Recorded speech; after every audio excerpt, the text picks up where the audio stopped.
Welcome to Disoriental, a podcast where two and a half Asian rejects say the shameful part out loud. I said 2.5 because you're here, I'm here, but also Carrie's here. Carrie is she's proving once again that she is the Mariah Carey of our group. She's on vocal rest. She's on vocal rest, yeah. What a diva move. That is the mark of a true professional, when you have to save the assets, the crown jewels, we call them in showbiz. Those aren't my crown jewels. All right. Hi. Here we are. 2.5 Koreans. Mm-hmm. Actually, technically, we are 2.5 because I'm half Korean. Oh my god. Oh, true. So right now we're 1.5. No, Carrie's here. Yeah. In Diva spirit. down. Oh my god. Diva down. She's on vocal rest. Diva down. Oh, happy Diva Pride. Down. Happy Pride. Yeah. Well, also Carrie is busy because it's Pride weekend. Right. Weirdly, strangely, Henry is not. What's going on with that? As I've revealed many times on this podcast, I'm just most comfortable not hanging out with people. Actually, yeah, I would never go to the Pride parade, but because of the parade part. I really want to go to the parade. Oh, you're gonna go? I want to. I thought you said you don't like people. Something like a parade is amazing because it's just a bunch of psycho strangers all gathered in one place that it's like, and they're all looking in one direction. It kind of feels like you can be a little bit more anonymous. Like that quote from Great Gatsby where she says, "I love big parties. They're more intimate," or something like that. Big parties are more intimate? Okay, so I have some goss. Okay. My goss, it's not that great, but I'm very passionate about it. This week I found myself in Midtown, New York City, and I was starving. So I went to Midtown and everyone knew you. What I wanted was a cheeseburger. Okay. So the only cheeseburger I had access to was Five Guys. I went to Five Guys and I ordered one cheeseburger with grilled onions and mushrooms. Okay. And a small order of French fries. Sure. It cost $23. $23. I could have just walked my ass to Koreatown and gotten a meal for myself with pop and banchan and a server and paid less. So when I got to the POS, yeah, they prompted, "Would you like to tip?" And the options were like, I forget what the options were. It wasn't like 15, 18, 20. It was like 5, 8, and 10. Something like that. It was like 10, something, blah, blah, blah. The lowest option and the middle option, I can't believe I forgot the percentages, but they were $1 different. And here's my thing. Here's my take. I know this is my goss sesh, but now it's turning into my take. I work in the service industry. Yeah. And if you are a person who is constantly going out to bars, I work at a bar. If you're constantly going out to bars and tipping the lowest percentage, which is usually 15 or 18 these days, if you are constantly only doing the lowest option, then shame on you. Because the difference between the lowest and the second lowest, usually, depending on what you're drinking, what are we talking about here right now? 50 cents? $1? 60 cents? That's the cost 75 of your cents? Dignity. You are constantly cheaping out on 60 cents. It infuriates me. I mean, I can never look at someone at my bar and know exactly if they're always only doing the smallest option. But I know for a fact some of these bitches out there are only ever doing the smallest option. And if that's you, and if you're saying it's because you have to save money, then do what I do. Don't go out. Yeah, exactly. If you can't afford 60 cents, if you can't afford to pay 60 more cents once in a while, then maybe you should be staying home and buying your own alcohol. Yeah, you can get those little shot bottles for I think $3. It fucking pisses me off. The difference between those two options is just so minimal, and people anyway, so I was at Five Guys and I was 60 cents. You know what, dude? Yeah. I just spent $23 on a burger and fries. actually, this time I don't want to pay $1 more. So I'm actually just going to do the lowest option. And I feel bad. Well, but you know what? I also tipped at Five Guys. So yeah, I don't think you. people regularly tip at Five Guys, to be honest with you. Jesus. But here's the thing, right? The 60 cents at a bar is the cost of the people working there will not hate you. So it's a bargain, you know? And I feel like when people say, oh, I go out to drink at a bar because like I'm there to be social, obviously. Like I don't want to drink by myself. Like part of being social is being liked by the people that work there, bro. Right? Good point. But you know what? The Five Guys thing, well, that's like the thing. Like people are always like, why don't we tip for a drive-through or something like that? And it's like, I don't know. I don't know. Tipping, the conversation about what is tipping is not the conversation I'm trying to have. Oh yeah, let's not start that. That's such a boring conversation. Like I know, not that it's, I also work for tips. I'm not trying to be like it doesn't matter, but it's just like there's no answer. The U.S. like service industry complex is fucked. It needs to, nothing we can say or do is gonna change it. It needs reworking from the ground up. Depressing. But yeah, by the way, the burger was so mid. What? I love Five Guys. Oh, you do? Yeah, I mean, I rarely go because it's like, well, because if I go with Mino, that's $79 or something. I'm like, wait, what? I mean, it wasn't bad, but it was $23. You know what's so funny? When I go to Five Guys, it's giving Depression era because I'm like, I'm going to have one less meat patty. Like, it's giving like, take that extra meat off, sir. I just have money for bread and onions. Can I have an onion sandwich, please? Extra onions? Oh, the onions are free in that case. You gotta get back to your factory job. Free? The pickles are free. Give me some pickles. The peanuts are free. Please, Just filling my bag with peanuts. No, and you know what else? I don't do anymore because the skyrocketing cost of living. Any kind of delivery, because I just feel like even like 10 years ago, the price of that was doable, right? Like whatever, even if they had a fee, it was just like a little bit more than going to get it, like worth it, like $3 more or whatever, right? I mean, even with the tip, like, and I would just tip 20%, like normal, like at a restaurant or whatever.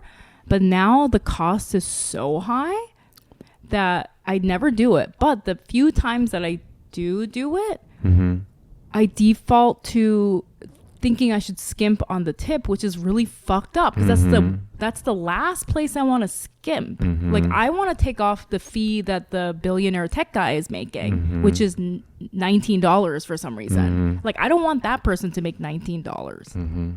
Like I want to give $19 to the person making and delivering my food. But yeah, all of us are stuck in this place where it's like, your burger costs $15. You have to pay some random tech guy $13. The tech guide fee. Yeah, because his dad gave him $10 million to start this startup company. Yeah, and now he calls himself a self-made billionaire. And then, oh, do you want to tip the person that's actually making your food and delivering it? Because the tech guy is not paying that person, but it's your job to pay that person. Yeah. And it's just like, can we just not pay the tech guy? So did you see now there's an app where you can order things. You can order food. Yeah. But you don't have to pay any. It's like a simulation. It's like a wellness app. Oh, the Korean one? Oh. Where you just click on stuff and you say add to cart. Yeah. Do you think that would make you happy though?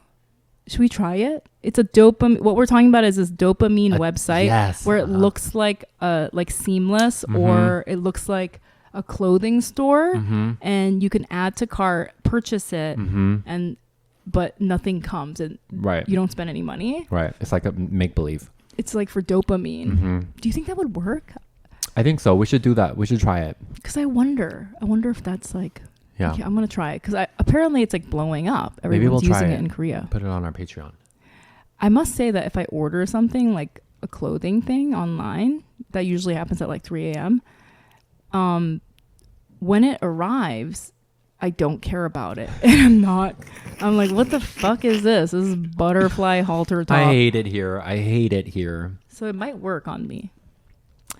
What's new with you? Okay, so for my gossip, yesterday I texted you. You were at work because I went to see Rocky Horror on Broadway. Rocky Horror Picture Show. Yeah, with kimchi. Drag queen or the food? Both. There's kimchi in my purse, but with also the drag queen of RuPaul's Drag Race fame. Mm-hmm. Oh my God, I saw Larry Owens, who is a playwright, in line. And it's like, they're a celebrity if we were cultured bitches. Tony Award winning playwright, I believe. Yeah. Love. But I just know them from doing like stand up back in the day. So we were talking, and then I did that thing where I was like trying to think of the accolades, you know? This is making me look really bad. So I you feel could like say I don't think congratulations. You could have. Yeah. So then I was like telling Kimchi, I was like, "This is Larry," and then that's all I said. I thought you said Larry won a Tony. I think so. I'm not sure. Oh, okay. I'm not sure. This is bad. Wow. I should know. I'm not cultured. Popular, cultured, award-winning people hanging out with other popular, award-winning, I'm bad at that. Cultured people. Are you good at that? I'm the Knowing who worst at people are? that. I'm the worst at that. Like I don't know like full-blown celebrities. And then people, and then I like gauge by the people around me when they're like, and I'm just like, I feel so bad. Wait, so how was last night? How was the musical? It was very good. Stephanie Hsu is the main character. I forgot her name. You know, the couple in Rocky Horror Picture Show. Yeah.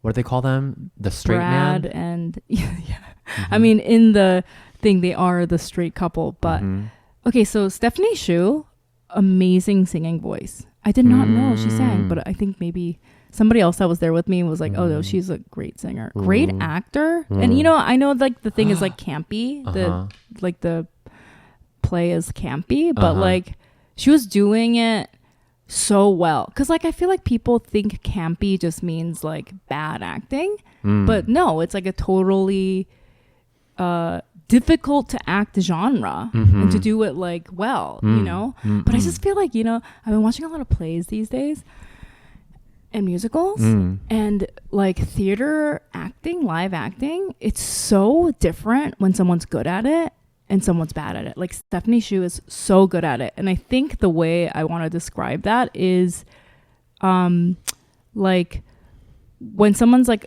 good at acting, what I'm picking up is like they're so involved, you know, where they're actually like in the moment, in character. So I think when people think of like Rocky Horror, which is really campy and comedy, they're probably like, and it on the surface looks like really corny overacting, but it's actually really difficult to really be in the moment. I see. Do you know what I mean? Like in character. To embody the feelings of that person going through this very campy situation. Yeah, like so people would do like campy acting like, hi guys, like that, but you have to like fully like you can tell, I think when an actor is really good that they're like completely like really absorbed in that world. Like they're presenting it as it's like authentic. And that's what I noticed about Stephanie Hsu. Her acting is like so good, and her singing so good. I was like, I did not know she sang. Also, I love that you referred to Stephanie Hsu as an actor. My pet peeve is the word actress.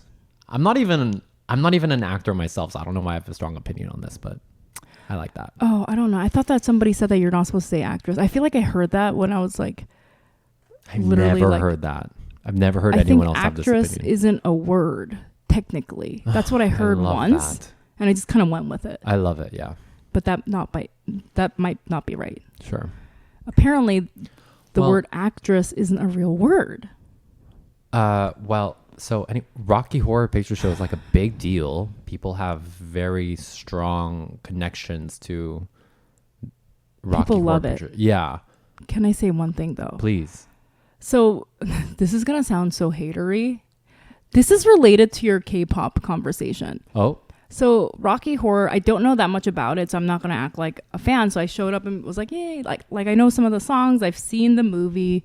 I'm not a whatever involved fan because like people were shouting stuff during the show. Yes. Like, I don't know. How did they know how to very say much that? I don't know. Interactive. Yeah. Oh my God, Rachel Dratch was in it when she came. I didn't know. So when she came out, I was like, oh, she's so funny. Are you hard for Rachel Dratch? I love her. She's a fucking genius. Anyway, so then, okay. So what I was saying is like, I'm not a mega fan. I'm not part of that like fandom. So I was just there like respectfully, like, oh my God, this is great. Isn't this great, everyone? And like people were having fun. They're like, this is my thing. It's my friend Larry, Tony. Yeah. This is Larry. I'm so embarrassing. And there was this is going to sound so fucking hatery. There's this person like the second row, right? Like right in the front. And she looked so normie straight woman. Okay. And like in an oppressive sense. And she was like freaking the fuck out.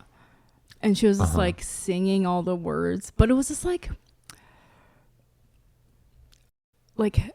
she looked rich, which also not my business. But she was like taking up a lot of energy and space. This is me sounding like stupid bitch. But I was kind of like, I understand that when something comes from this like niche group, like you were saying, like K-pop, that's for the losers and the gays or whatever, and it enters mainstream. Yeah. I understand that like straight Republican people are going to start enjoying it because they grew up watching it with their grandpa or whatever the fuck, right? Okay. But then it's like seeing like this like rich, straight Republican-y looking person, being like taking up a lot of space. Yeah, and being obviously has the money to buy the most expensive seat, and then they're just like and then like just being like whatever. It's just, I was just like, good for you.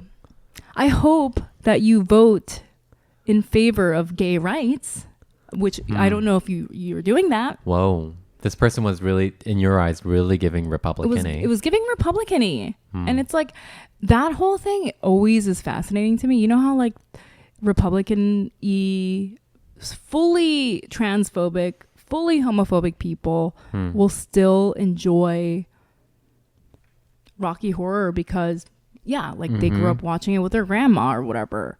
Oh, and yeah. the disconnect that comes with that, where they're like, I'm going to go watch it on Broadway. I'm going to pay $5,000 for the best seat, right? Yeah. For my whole family. And then the disconnect of enjoying that and then also being like, vote no on trans people going outside. Do you know what I mean? I don't like it. It's just like, it's so bonkers to me. Again, I'm assuming a lot about this person. True. But not that person in particular. But like, you've seen it a million times. Like you'll even see even like ICE agents having dinner at like Mexican restaurants. Yeah, shit like that. Like, how can you have that much of a disconnect?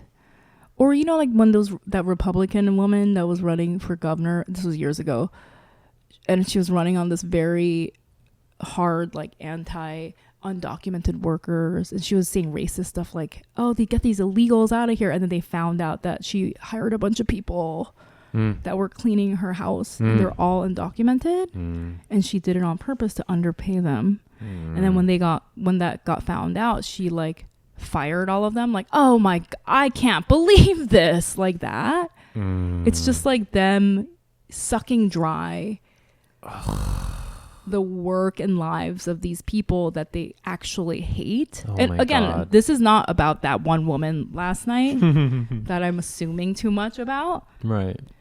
Ugh. But like that's a total thing, Well, I'm glad that person had a great time at she the had Rocky a Horror wonderful Picture time. Show. Good for her. Yeah.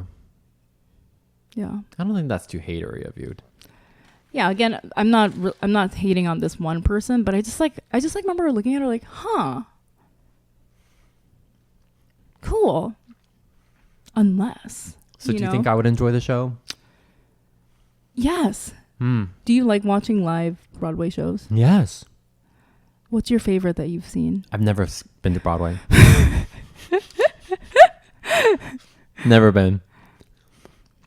You would love Rocky Horror. You know, it's similar, but I think better. Hedwig and the Angry Inch. Ooh. I saw it with John Cameron Mitchell, the original.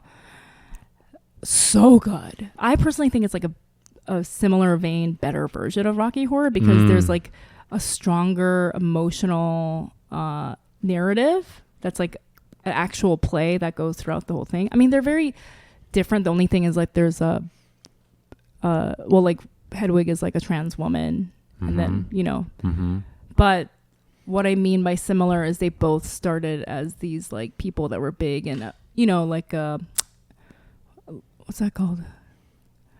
Like a marginal community and blew up there. And then they came into the mainstream, you know, on Broadway. But that, I feel like that play is so much better because of the narrative. The Rocky Horror, have you seen the movie? Barely. Like, it's just about camp. There is a running narrative. It's about camp? Well, it's just like a camp genre, you know? So it's just like a lot of like singing and stuff like that. But the storyline isn't as like... There's a story there, but like it's just mostly about the singing and the... I don't know. I feel pretty insecure as a gay for not being more cultured on Broadway. Like having a good understanding of Broadway history makes one a really good gay, and me not having that sometimes makes me feel like a failed gay. Do you enjoy musicals? Yeah, whenever I come across them. But I don't seek them out, and so I don't educate myself. I'm not cultured. When I was a kid, my dad made me watch a lot of musicals. Made you watch a lot of musicals? Well, he enjoys them. He's straight. Aww. And so I grew up watching these really old musicals. Oh, so I wow. love them. So you must be like a really good gay. But then I never like looked into it and researched it on my own. So I don't actually know that much. Like I'll watch a play, but I'll literally get tickets. I'll show up without knowing anything. Like I had no idea Rachel Dratch was in it. I went to go see Death Becomes Her. I had no idea Michelle Williams. Shut the fuck up. You saw Death Becomes Her with Michelle. Twice? Yeah, I bought tickets once. I got cheap tickets once. How cheap? For $100. But then my friend told me that there's a lottery. Oh, you should do this. I know, there's a lottery. And she won the lottery, so she gave me one of her tickets. $45 for the fourth row orchestra next to the Republicans. You saw Michelle Williams, the African-American Michelle Williams, live? Yeah. Fourth row. I'm next to the Republicans. Fuck you. For $45. Damn. Play the lottery, folks. Play the lottery, folks. The Broadway lottery. Where someone always wins. Okay, that's it for Goss. Well, I mean, do you know...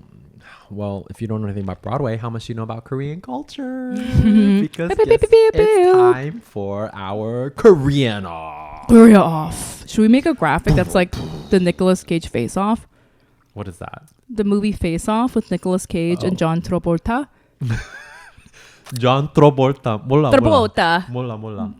I was trying to say it in a Korean accent, but then it just sounded like me trying to be Italian. Is he Italian? Travolta? Or is it Canadian? The through line through this whole episode is going to be Henry doesn't know anything. I don't know. Travolta sounds like... Travolta. He must... Does he look Italian? What's Travolta? It sounds Italian. Or maybe like Greek? Yo, I've never thought of John Travolta's ethnicity until today. Isn't that weird? That's called white privilege. That is called white privilege. Wow. Travolta. That must be Italian. Anyway, the movie is they switch faces. Face Off. Nicolas Cage and John Travolta. It's a 90s movie and they like switch faces. And then there's a horrible scene. Oh, this is so horrible. Okay, I'm going to do this to you and I'm so sorry, but like Nicolas Cage's or John Travolta's character, one of them is the good guy, but then throughout the movie they have the other face so you don't remember who was who. They get their faces surgically transplanted for some reason. They're like spies or something. Yeah. And John Travolta's the good guy, but he's Nicolas Cage, right? Because his face is Nicolas Cage. And in the movie, like, he's really in love with his wife. And he does this. He's really in love with who? His wife. His own wife. Yeah. His own wife, not the other guy's wife. And he does this to her, and it's like this. Like, like, whenever he says goodbye, he goes like this. Like, that's their kissing, right? Okay. Like, he just runs his hand across her face, which I know I just did that to you. Isn't that the most annoying feeling? I hated that. Doesn't that make you want to die? Yeah. If someone did that to me, yeah. if my husband did that to me, oh my fucked God. up my mascara every day. Thankfully, no one touches my face. So his character does that to her, right? And in the end, he comes to like try to convince her that it's him, but because he has Nicolas Cage's face. And she's like, "Get away from me, you crazy man." And he's like, "Surely it's me," or whatever. And then he does that to her. And then she's like, "Oh, it is you." That's how she knew it was him. Anyway, Face Off. Korean Off.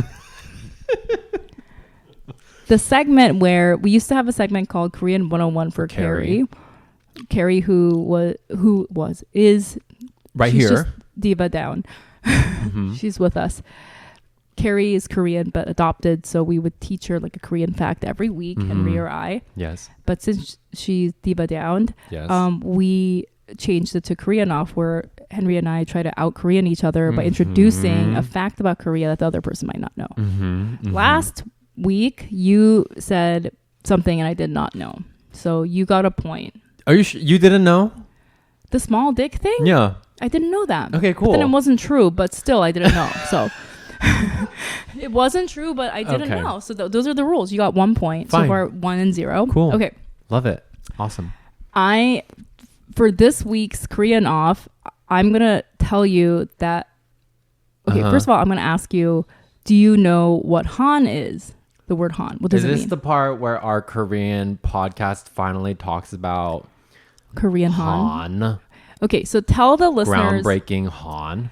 Tell the listeners what Han means. Han is a symptom of Korean existence that was eventually entered into the Index of Mental Illness. Do you not know about this? Oh, is this my Korean off? Am I besting you right now? Just tell the listeners before I drop my knowledge. Han was entered into the Index of Mental Illness, or whatever it's called. It's like the Bible of mental illness written by non-Korean people. And it describes the Korean Americans' resilience. And I can't believe I'm talking about Han on this podcast right now. Ugh. Just say it so I can get to my point. Describes Korean people's like resilience and like pent up anger and pent up sadness that like propels us and drives us, but it was categorized as mental illness because it's like all of us are like low key like carrying generational trauma and we're all angry, something like that.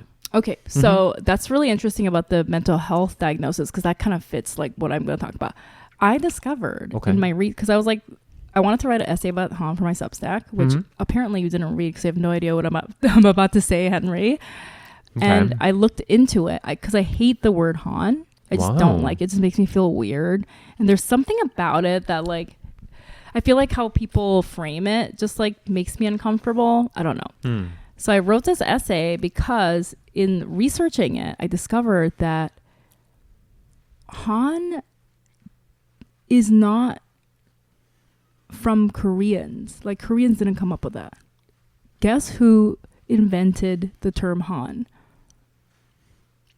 Invented the term? Came up with it in the 1920s. That's invented Han? Yeah. The term. Well, Han probably comes from Chinese. Yes, it's a Chinese character for sorrow and regret. So I'm going to guess that the Chinese invented the word Han. In the 1920s, what was happening in Korea? Korea was colonized by Japanese people. Hint. It was invented by a Japanese person in 1920s. A Japanese person invented Han. But Han was already There was no such thing. Wait. Yep. So when did Korea start calling itself 대한민국? That's a different... Okay, so first of all, that's a different Chinese character. It is? It's Dara Han. Han.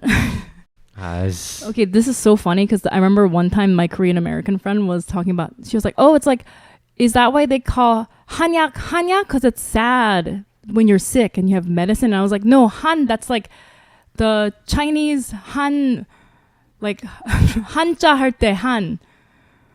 Oh. It's a different Chinese character. All of those are. All of these They're are not different. all. You thought han meant sad country.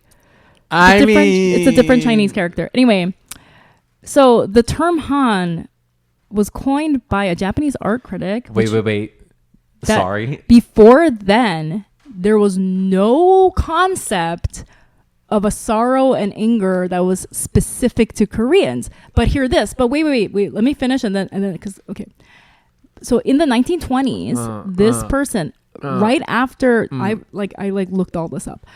Right after the March 1st movement, which was Koreans protesting against Japanese colonialism, like they try to stand up because, you know, that was like 10 years into the colonization and they're like really getting treated like shit. So they were protesting Japanese occupation and then got massacred by the Japanese. They're like, if you go against us, we're just going to fucking slaughter you and to make a point, right? And so the protest people were all slaughtered. And then this art critic was looking at like Korean ceramics, like historical Korean ceramics. Like, I don't know, he was studying it or whatever. And my theory is in response to hearing what was happening in Korea, like his people were slaughtering all these poor people, he was like, oh my God, like all Korean ceramics I noticed look very sad. And, you know, like if you think about Koreans, like they've gone through thousands of years of being invaded by China and now us, and like their land is shitty and small, blah, blah, blah, right? And so he said Koreans have this thousands of years of being beat up by other people. So that's why when you look at all their art, it looks really sad. I'm going to call it, and he's like, it's very specific to only Koreans. And I'm going to call it Han. He fucking made it up. But then this is what happened. Then after the Korean War, all the like Korean men, the politicians, used it as like propaganda to be like, oh, you know, we have this thing called Han, which means that we're like angry and sad, but we use that power to get revenge, right? And that's how my mom told me about the word. Like that's how she described it. But the interesting thing is, my theory is that like what you said, the mental health, like the mental illness part of it is I 100% think it's a mental illness. I think it's post-traumatic PTSD, PTSD from the fact of the colonization, intergenerational trauma associated with that, which does come out in a lot of anger and sadness, which obviously we see Koreans, you know, acting out violently all the time. I personally think it's like intergenerational trauma, PTSD sort of thing. Did you know that? Did I do it? I did not know that. I mean, the extent to which I did not even know anything about that is that when you said that guy came up with Han, I was like, you mean he came up with using that specific, you mean that Japanese guy came up with that specific Chinese character of Han? There was no conceptual idea that Koreans are sadder or specifically angry or sad, right? But before then, he made up the word Han, but Han is not. He just found many different a Chinese types, character that means sorrow and regret, and he was like, "Oh, I'm going to use this character to name this symptom in Koreans, this specific Korean sadness." I see. Which also is an interesting thing because he was an art critic and probably a creative, and he was probably like being like, "Oh, look at it's so sad, they're getting killed," like trying to be nice about it, but then also. The reason I wrote the Substack is because now that is like a racist stereotype that Japanese people say about Korean people. Oh. And it's like... Sure. And it's like basically what they're talking about is how trauma is manifesting in our bodies from the time that they colonized us. Freaking fascinating. I guess stereotypically the temperament of a Japanese person versus a Korean person would be different. Stereotypically. But it does make me wonder then if other communities that have endured similar very traumatizing histories have their own CPTSD specific mental illnesses in the Western Mental Health Index. I also made a comparison to like how in America white people say this like racist thing about black people where they're like, oh, they're like prone to crime and anger and rage. And I was like, that's literally what Japanese people say about Korean people. And it's like, are you guys not getting that might be a result of what you did? You're like that disconnect. Yeah. Isn't that interesting? Yeah. Well done. Thank you. I learned something. But the thing is like, don't feel bad because it's not just that the Japanese like made it up. It's that after the war, the Koreans totally embraced it. Totally ran with it. Yeah. I mean, when I think of Korea, I think of if I could summarize Korea in one Korean syllable, it'd be Han. Yeah, I mean it is like anger. But revenge. what's more interesting to me is according to you, they're all different Chinese characters. Like Korea is 대한민국. You thought it meant like the same as Han? I didn't think it meant the same, but I thought it was no coincidence that sound is so prevalent in all parts of our language. Well, there's like so many like Han is everywhere. Yeah, I think I looked up like 대한민국 Han, but it just means like the word for Korea, but it also means like 한 사람, one 한 사람, like all one person. Got it. Well, anyway, I want to say in the Korean off that I also did not know any of this until like a week and a half ago when I researched and looked into it, and I fell down a very long rabbit hole. Wow. I also looked at the ceramics that the Japanese art critic was referring to, and they're just pots. Like, where's the sadness, bitch? What are you talking about? I don't know. They did look a little lopsided. I recently learned that Korea has a long history with ceramics. Well, I mean, I always knew that, but apparently, like, Korean ceramics are, like, treated in high regard, supposedly. They're the best. Something like that. Like, Korean and Chinese ceramics are, like, legit. Well, I learned about this in ceramics class because I took like an adult ceramics class. You did an adult ceramics class? Taught by like a hippie white guy. He went on this tirade where he got really angry and full of Korean Han because he was like, you know what's fucked up is Japan is the most famous for their ceramics, especially, and then like we were like learning about the different kinds of like high regarded, and he was like, this is like Japan has so many high regarded like styles of ceramics, and he's like, you know what's fucked up, they stole all this from fucking Korea, man. And then he was like, so, and then like there's a historical accounts of this, but Japan historically they were closed off because their defense strategy was never interacting with anyone to protect their country for 500 years. And then when they opened the borders, they like went to China and like Korea, and they're like, oh shit, like everyone's so much more advanced. So their strategy was to send people to kidnap artisans from China and Korea. And Japan's ceramic, all of their ceramic history comes from this one ceramicist that they kidnapped from Korea. Wow. Because they had this system of terracing the kiln so that it looked like steps. So the fire would burn at a really high temperature. Because if you don't burn it that high, then the clay is porous. So that method is like what the Japanese could not figure out. Because they're like, why is it when we see Korean ceramics, like you can put water in it and it doesn't like seep in and become like all bacteria-y, and then people were dying, you know? And they're like, how do they make this waterproof or whatever with the glaze? And it was a terraced kiln. And thanks to that white guy, hippie, adult ceramics class teacher for teaching this Korean about my history. So actually he won the Korea off today. I wish He I might remembered. have. Yeah, he did. He might have. And he was angrier than me about it. All right. Thank you for that. So the topic of this week's episode, I wanted to talk about something that I'm probably not the most qualified to bring up, but I feel passionately about it, and that is drugs.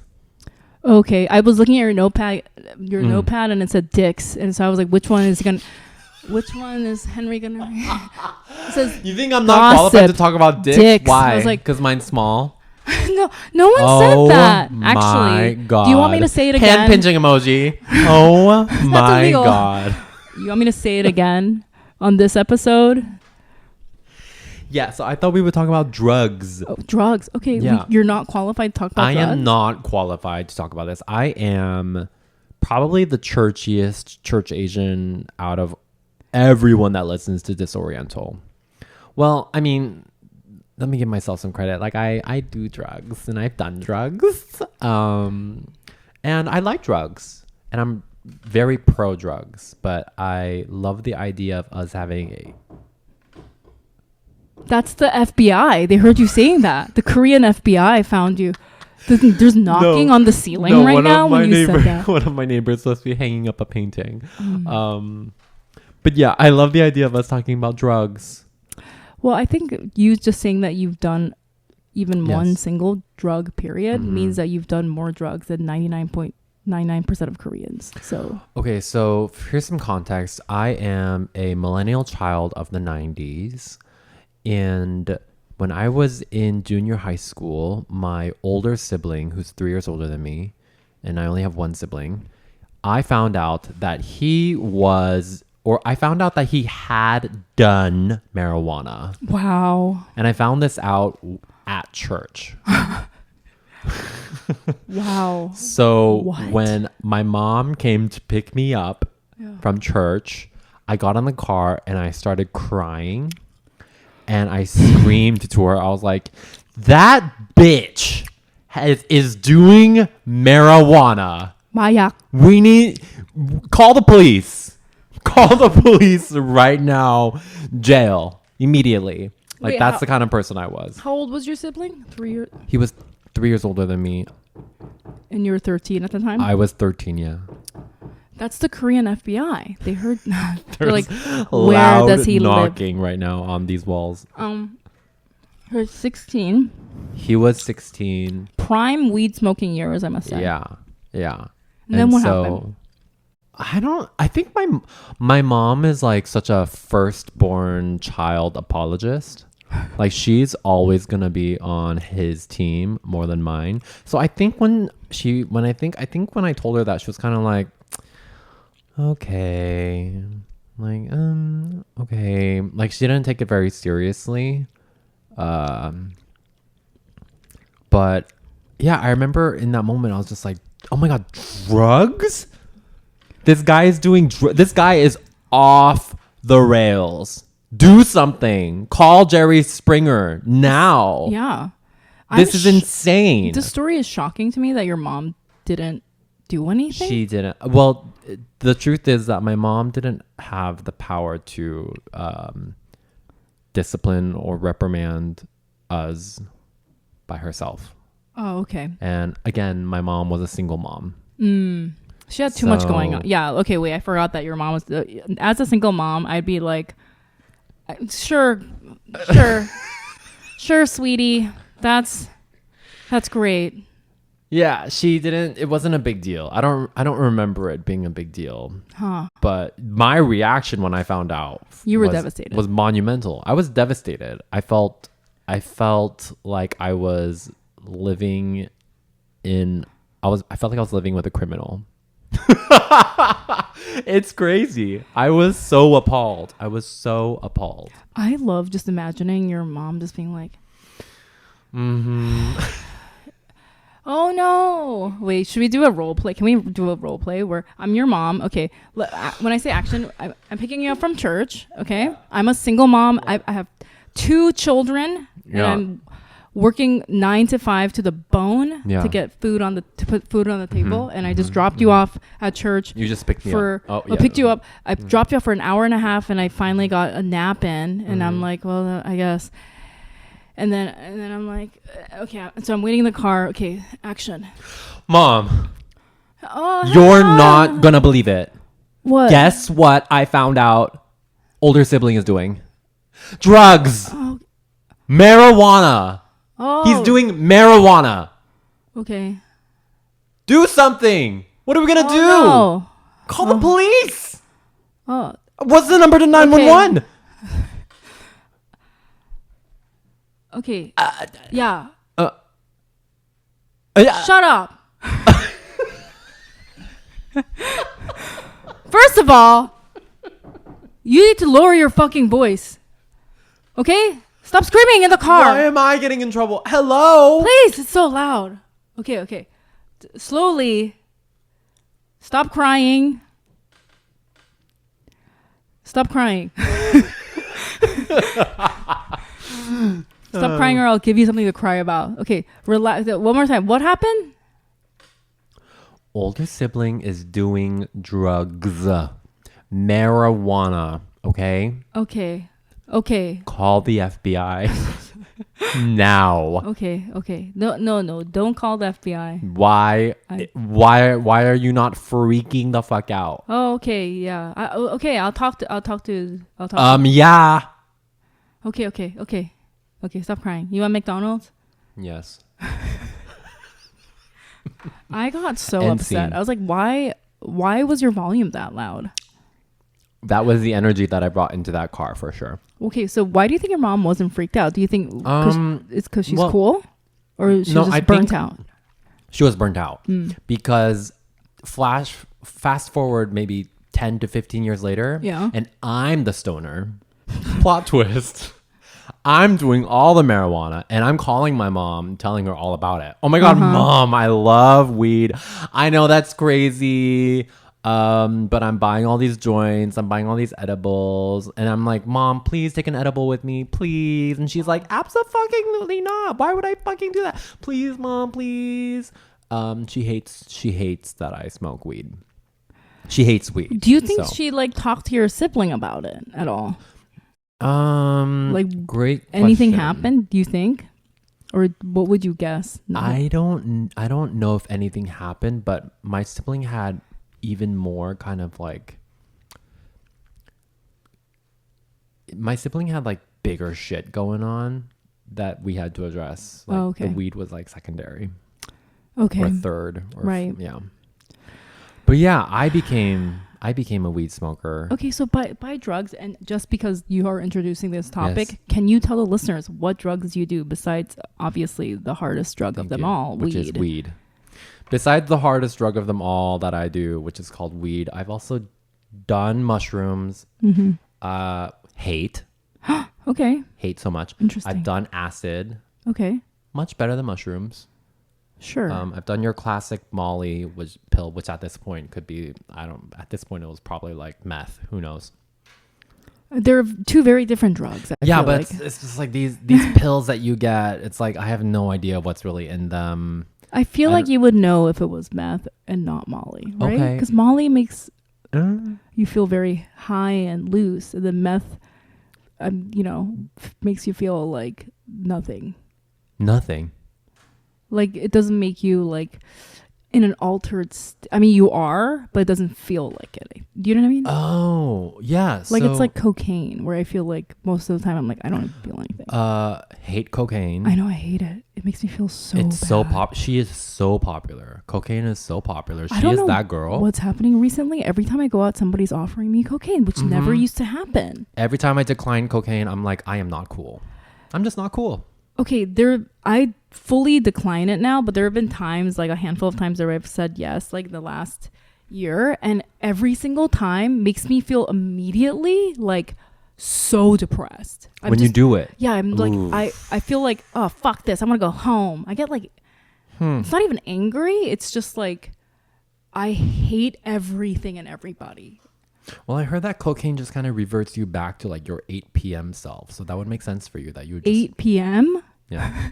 You just go back to being depressed at 8 The p.m. most loose, fun time of anyone's day, 8 p.m. Me, I'm like, you know what? I'm not having fun. Why does cocaine make me? And like, it literally, it feels like I feel it in my body like a wave of depression, if anything. Isn't that weird?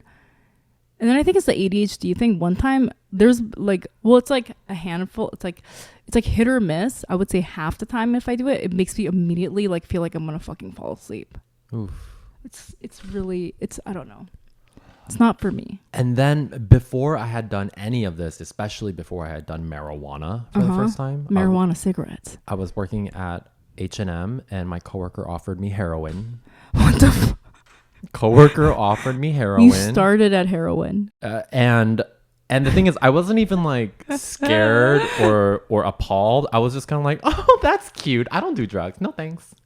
So you didn't do the heroin? No. I was like, oh. She was like, and this is for you. And gave me, like, pulled out a whole block of black tar heroin with like a cute little metal thing to like cut off a piece and smoke it. But I was like, oh, no thanks. Thanks so much. I feel like this is a millennial H&M early aughts experience because there was so much heroin around back then. That's when I was doing heroin. Oh, what? And I also did it like because somebody was like, here's some heroin. And I was like, nah. And then I just like, it was horrible. Okay, I am still that same kid that cried to their mom that their older sibling was doing weed. Because when I hear that someone around me, like you, has tried heroin, I'm still like, what? It's like, you know what? Yeah. Oh my God. I'm Wait, like so but then scandalized. also, it's really funny, Henry, because you were like, oh, I'm not like qualified to talk about this. I haven't really done a lot of drugs. And then you just named like 8 drugs. Well, I've tried them, but I don't do any of them regularly. Yeah. Okay, so should I say my drug past too? Sure. And then we can talk about the disoriental take on drugs, the Korean take or whatever. Let's do it. Okay, so my history is I smoked a little bit of weed as a teenager, but I have the thing which Degenerate. I have the thing where I only recently learned about this. For a lot of people, it like doesn't fit their like whatever physiology. Mm-hmm. And a lot of people like it causes psychosis. And so every time I smoked weed as a teen, which is probably only a handful of times, I felt like the veil was thin. Like I was teetering on the edge of going somewhere very dark. I relate to you so strongly in that, but I also have to point out that the whole psychosis and weed statistic is apparently like... It's fake? It's absolutely not true. Okay. But at the same time, I totally feel you on But that. I felt like I can't do this because it makes me feel unsafe. Oh my God. It makes me feel like I'm entering some sort of psychotic state. And maybe I'm just being dramatic. Maybe I was just getting paranoia like everyone else does, but it just made me feel horrible. And then I did in my early 20s all the drugs, like heroin and cocaine and whatever the hell. I mean, cocaine and heroin are two absolutely different levels.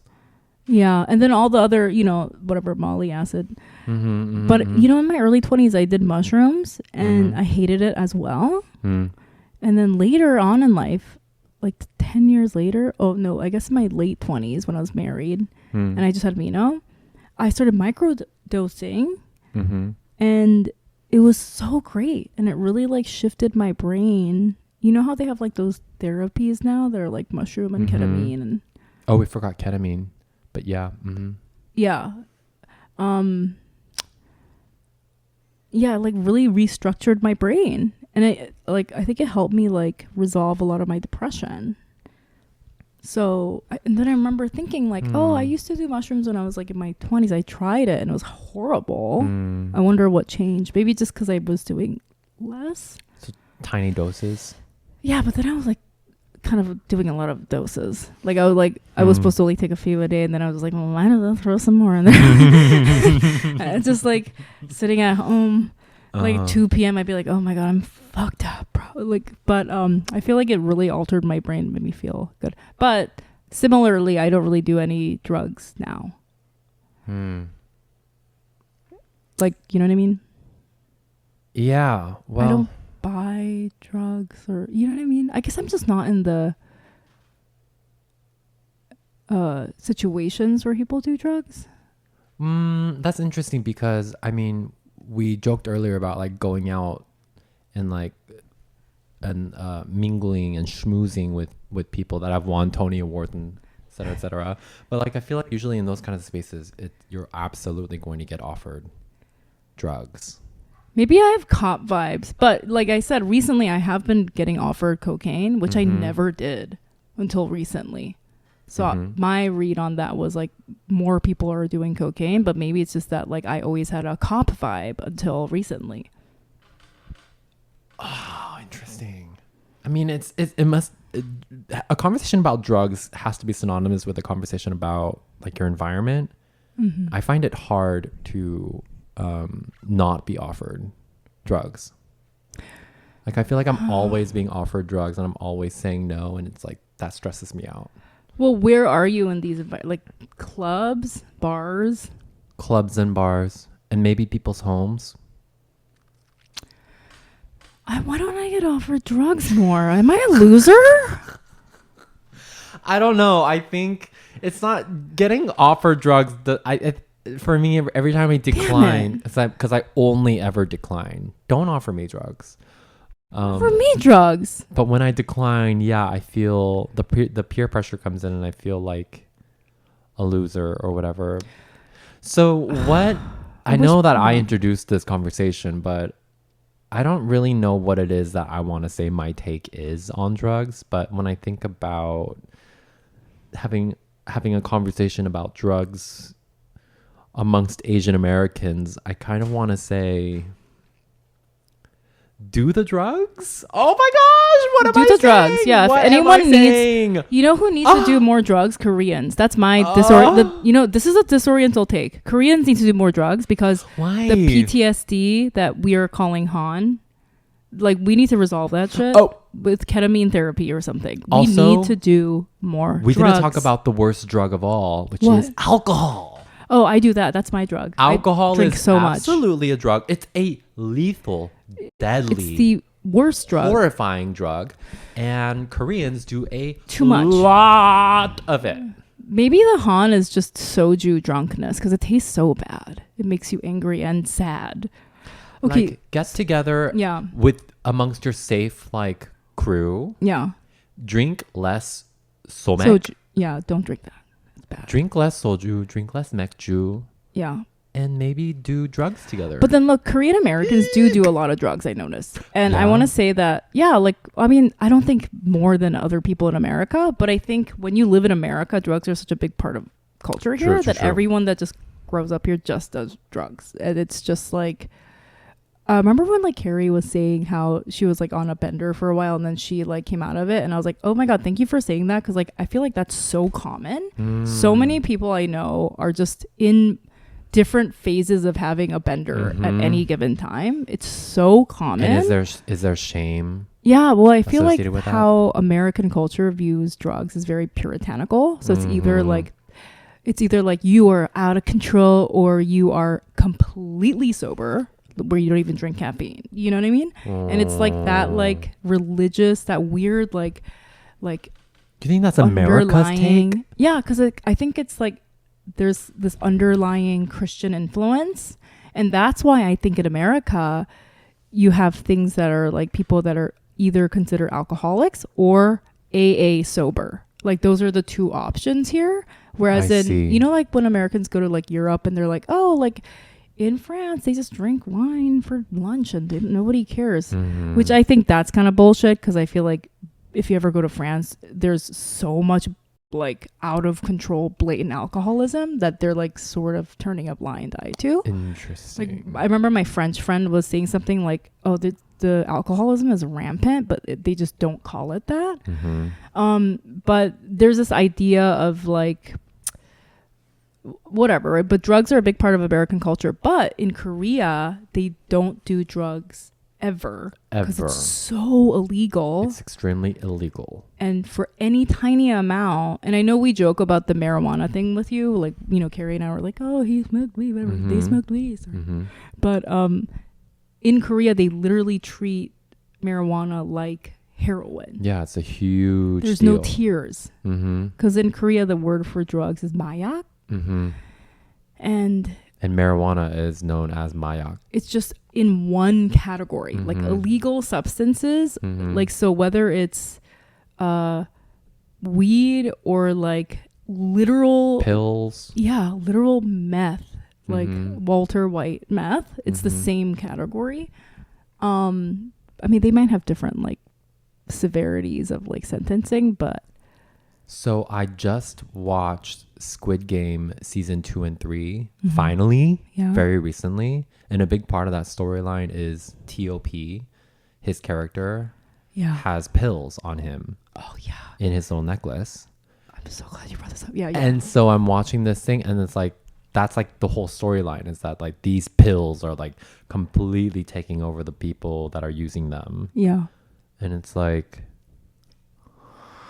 the South Korean relationship with drugs and pills is interesting to me because one pill I didn't talk about yet until now that I have is Klonopin.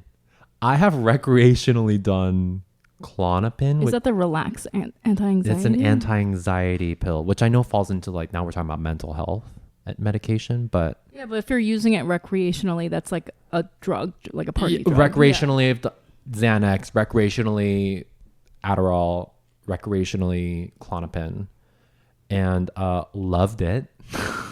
So fun. Klonopin? Yeah, Klonopin, so fun. This conversation is crazy. Sorry, I'm having a meta moment just being like, Klonopin is so fun. Love it. Like, that is just crazy things to say on the podcast. We do drugs. Openly admitting. If you're looking to hire someone, don't go to my LinkedIn. Go to my podcast where I talk about doing recreational Klonopin. Wait, but okay, the Squid Game conversation. I was gonna say something because it's like the drugs in Korea, because they're so little. They have so little societal knowledge. Right. That I remember watching that show, and they were just like, "Oh, what is that?" And they're like, "Mayak. It's drugs." And it's like, what drug is that? I have like, no idea. What is that pill? And it doesn't make any sense. Is it Adderall? Is it Klonopin? Well, is it Molly? And then okay, but I'm really glad you brought that up because like. Whoever wrote that was obviously Korean people, and they're like, he is a bad guy, he's a gangster, he has a little necklace full of pills in it and they're drugs. And then it's like I can just see the writer's room being like, oh, and then what do drugs do when you take them? What happens when you take drugs? And then they're like, oh, I don't know. I think they get crazy. Well, the people that were taking those drugs in that necklace, they were hallucinating. They were seeing people that weren't there. Yup. They were suddenly ecstatic and happy in the face very of like confident danger, confidence. What would that drug be? You know what it sounds like? It sounds like in the 1960s when there was all that panic about acid and like hippies and stuff. Like what Christian people said that acid was like you get really confident and crazy and then you see ghosts. It's like, it just sounds like whoever wrote that has never taken a single drug in their entire life. So my position is not that like, it's not, hey, do drugs. That is not my position. Mine is. But there is some sort of like drug. What do we call that when we're forced to learn about the birds and the bees as children? And sex ed. Sex ed. Yeah, there needs to be drug ed for Koreans. Drugs education for in Korean culture. Absolutely. Okay, one thing I will say that I agree with is yes, because I've seen a lot of Korean people come to the States like to go to college, right? They're 18, having zero idea, thinking in their mind that marijuana is the same thing as heroin, and to just get fully thrown into it. And it's like, yeah, like, do we want people to do drugs? No, obviously nobody wants their 18-year-old child that they're spending so much money on to go to NYU to do drugs, but it's probably they're gonna see it, and they need to know what it is at least. Right? Yes. Yeah. So I work with some amazing immigrant people at my day job, and they were asking me, they're like, do you use marijuana? And I was like, and they're like, oh, isn't that like really bad? And I was like, no, I mean, no one's ever died from marijuana. And they're like, yes, people have. I'm like, no one's ever died from smoking marijuana. And they're like, yes, people have. And I'm like, oh. And then these people have like a young these people have children that are growing up here in the States. Yeah. And I'm like, you probably, I don't know, like, do I need to like be like, hey girl, happy birthday, here's a joint, like, to my coworkers, like don't do that, like smoke, like get together and like smoke, so that you know what your child is experimenting with when your child turns 16 in America. Yeah, exactly. No, so what you mean by do drugs is like be aware of it. No, this is an important like thing. They need to know. Like they need to know. No, it's really important. Crazy.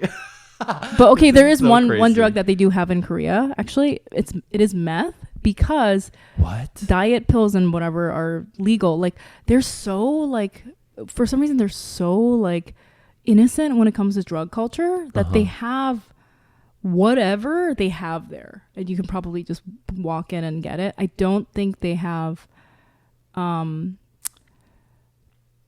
don't know why, but for some reason they have a big meth problem, because whatever ingredients you need to make meth, I think you can buy it anywhere, right? I've heard rumors that meth is popular in Korea, but I don't actually know if that's true or why. Because they can make it there, because the borders are so strict. So it's the one drug that they can manufacture, because I think it's made with like kind of like household products, right? I think. Anyway, so the meth has been a big problem, and I'm gonna like tell you a really funny story. The people that make the meth in Korea usually live in the countryside, because obviously there's like room, right? So it's like people that work on a farm or whatever, they'll like make it in a shed or something like that.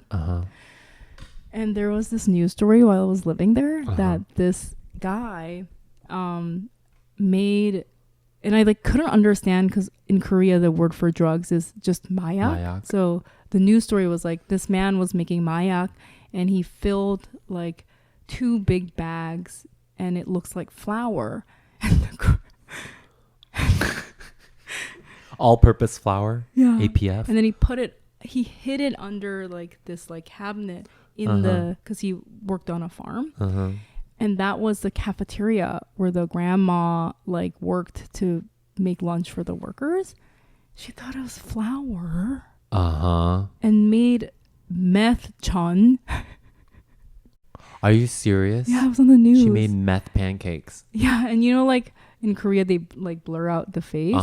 And so then the cops had a video of her and her husband, who were the only people that had eaten it at that point, laid out, and they're like, I feel fucked up. Like, thank God they're the only people that had eaten it. Yeah, she made a stack of meth chun. I was like, oh my God. Do you think that's a true story, or is like government propaganda? Because does meth fry up like that? I thought powdered meth. I didn't know meth could be in powdered form. It was white powder, and I'm assuming if he's making it, it must be meth. Maybe he mixed it. True. Right. Yeah, I don't know. But then years later, okay, with your questioning, I was thinking about that story, and then I was like, I just assumed it was meth. But then I was like, how would it fry up? Do you think it's government propaganda? How would it fry into a pancake? I mean, there's more that goes into chon recipe than just flour, right? Is it literally just flour and water? That's it?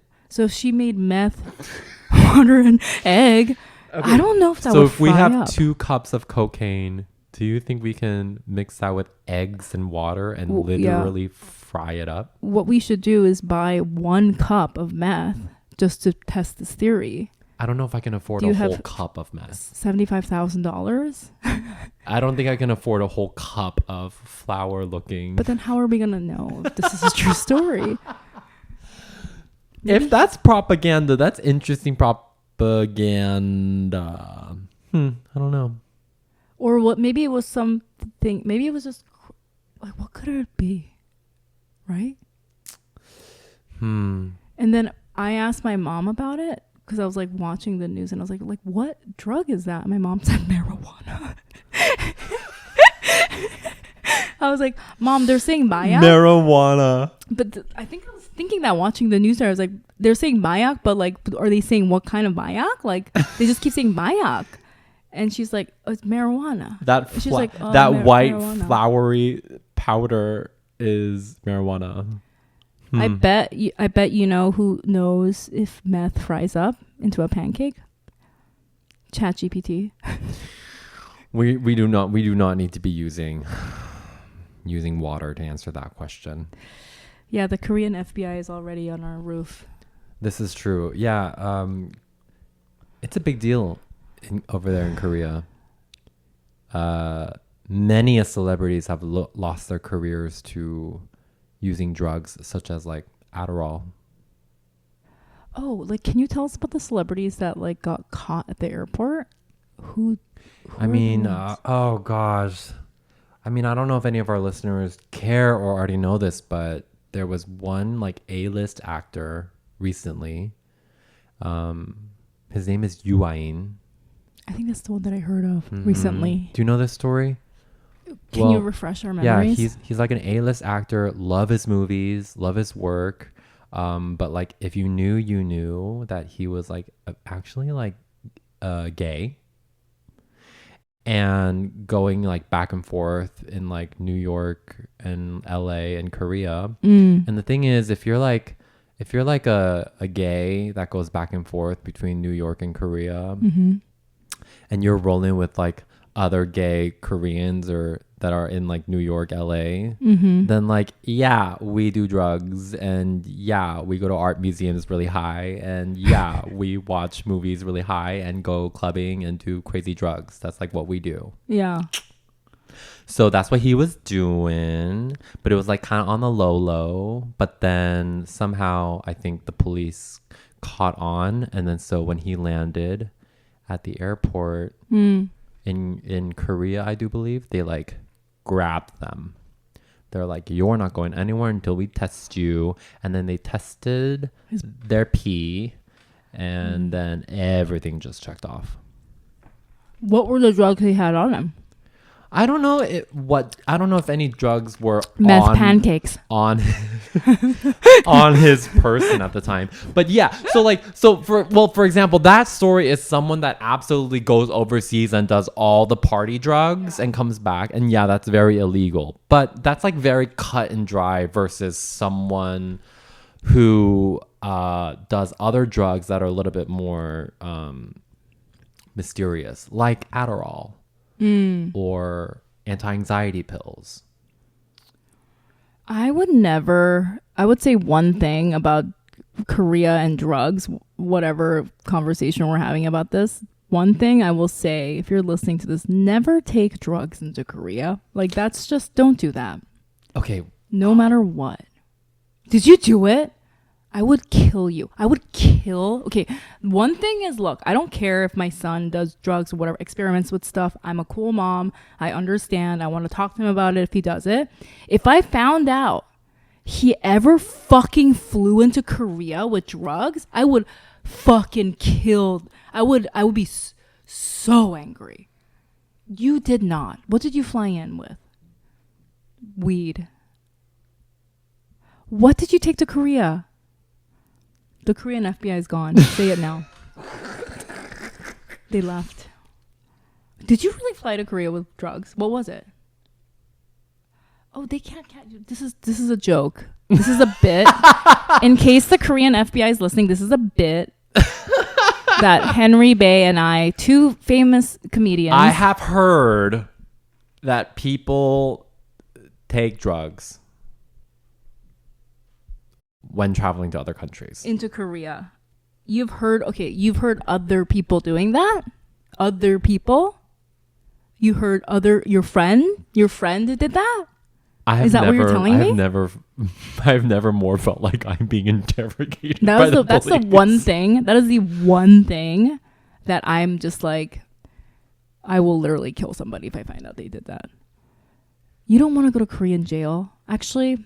So you've never taken drugs? No, I'm not fucking stupid, dude. You don't think there's ways to do it? I'm gonna say I think it's probably pretty easy, and you're probably I don't even want to say I'm not encouraging anyone. It's most likely fine, and it's probably really easy. You put it in your vitamin bottle, whatever, right? But you're most likely not gonna get caught. But if you do, bitch. And by the way, the pee testing, that's wrong. They don't test your pee. They test your hair. So it's always going to be, because they know that your hair has traces from even if you did it 10 years ago. And in Korea, that's enough to put you in jail. So let's say you go to Korea and you do something fucking sus. You don't even have drugs on you. And then they're testing your hair, and then you're going to jail for smoking weed in college. Do you know what I mean? Like, they don't fuck around. Like, don't fucking do it. So for me, the fantasy of possibly one day living in Korea is a synonymous conversation in my head with, am I prepared to live 100% drug free from now on? Well, except for meth and soju. Except for meth and soju. Man, maybe the source of Han is meth and soju. Have we thought that? It doesn't have to be in the DSM-5. That's just meth and soju. Like, why are Koreans so angry and violent? Meth and soju. Do you think Korean Americans are doing drugs like Yeah, you and I are? Yeah, I think they all do. Even the church Koreans, like the churchy Korean Americans, they all do so many. They do more drugs, I would say. Every Korean that I've known at church that was like goody two shoes, I always found out later that they were doing a shit ton. They would like sell. They're like selling, ecstasy in middle school level, which is fine. Just don't take it into Korea.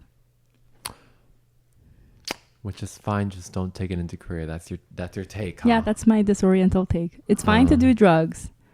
Just don't bring them into Korea. Even if you put it in a bag of flour, they're gonna know.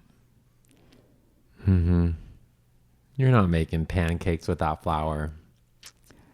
Also, this one last funny story that I saw in Korea while I was living there. This Korean woman snuck in a shit ton of cocaine to sell. Okay. Got caught at the airport. By the drug sniffing dog. But oh my god, those dogs are so scary. I know, and I see them at the Incheon airport all the time. Being handled by the meekest Korean, like 80-pound Korean man, like, but he's serious. And I remember on the news, how she snuck it in was she bought big things of kimchi and put the giant bags of cocaine inside the tubs of kimchi because she thought that would hide the smell. Kimchi is so powerful. But not to a drug dog. Like, it's not going to cover the smell of cocaine. I'm surprised it didn't. I'm honestly surprised it didn't. Why would it? Because kimchi is so powerful. No, but the dog is trained to smell like even the speck of it. Okay. And then they caught her and they were opening up all the kimchi and like pulling out these bags that were like she died in jail. Yeah, for sure. Oh my god. Anyway, that's it. I did hear when I was in Korea and this cute Korean boy was showing me around the local. He was just giving me a tour of his side of Korea, and he was like, "This is so and so market. This is so and so shijang." He's like, back in the day they used to sell weed here, and it was legal and it was great, and then weed became criminalized. He said, kind of synonymously with. I think he said synonymously with either a Japanese occupation or Christian evangelism. I think it was Christian evangelism that he said. I personally think it was the Korean people that were the people that were doing the Han propaganda, because they were taking all these ideas, like, and just going so intensely with them. So it was like, oh, we have these Christian Americans that helped us like win the war. They say drugs are bad, like that. But hemp is like the traditional plant of Korea. Like all our clothes were made of hemp, all our bedding, all shoes. It was the biggest. I'll be honest, I've never understood what is hemp. It's the weed plant, I believe, but it's like because you know how there's like different like species or sure. And then like now I think they like alter it to be stronger in THC. Okay. But the original wild plant version, the marijuana plant, is hemp, and like there's no THC in hemp. It has it, but it's very low. So it's like it'll just like mellow you out a little bit. But I don't know what the history of Korean smoking it was, but they were making everything from it. Hemp is a native plant in Korea. Yeah, it was like the big. Whoa. It's the those ropes and stuff like they used to make ropes, stuff like that. Wow.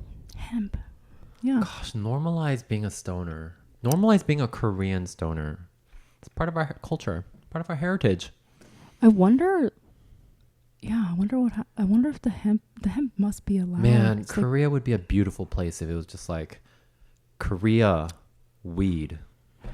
They need to smoke weed in Korea. I think that's the point of this episode. Oh my gosh, we finally got to it. Weed in Asia.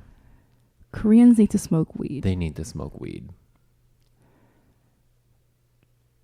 I think it would replace alcohol. I think whatever it takes for them to stop doing the meth alcohol combo. But you know what?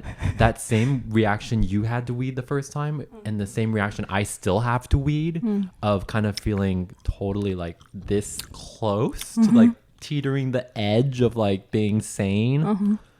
Imagine how many Koreans have that reaction. Is that Han? Weed would be like a fucking like an epidemic of like something partying. Something bad would happen. Okay, we should go. We're like really no more funny Korea drug pancake stories. Don't do drugs. No, Koreans do drugs. Bye. Bye.